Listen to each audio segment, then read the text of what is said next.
This is how to change oil on a 2014 Silverado 1500.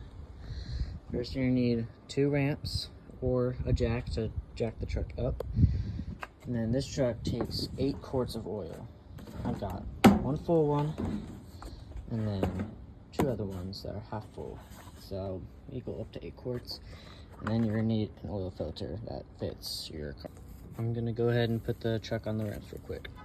Once you got your car in the air, go ahead and set the brake and or put chocks in the back wheels. And go ahead and pop the hood.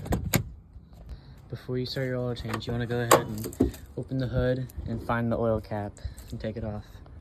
Typically your oil caps will be right up top here. You just want to take that off so air can escape out of there. Go ahead and get you something to light and light when you're under here.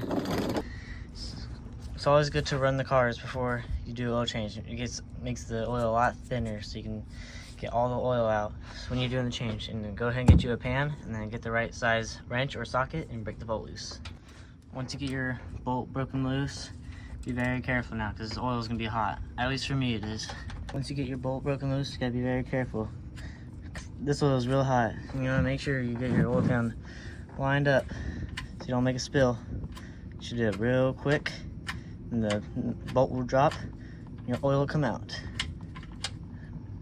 There it is.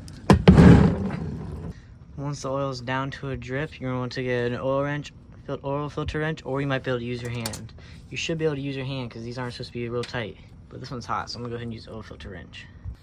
Once you got your oil filter broken loose, just do it by hand. It's going to start puking. Watch out.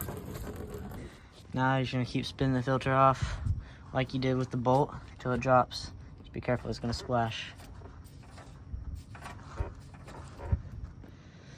Whew, this is hot. There it goes, it dropped. Just let it drain fully.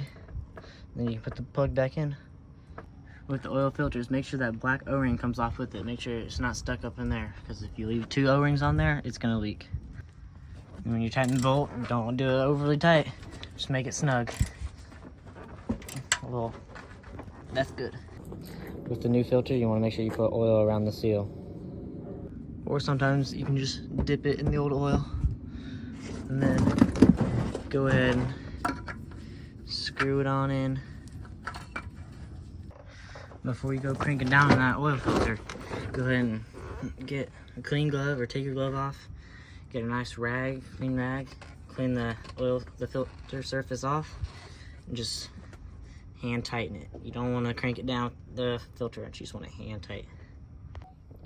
Now you're all done, you can take your car off the ramps or jack stands, but make sure do not turn the car on or else you'll ruin the motor. Now you want to get a brand new bottle of oil, get your funnel in there, and start pouring it in. Once you got your correct amount of fluid in there, you can go ahead and take your oil cap, make sure it's on there, and close the hood.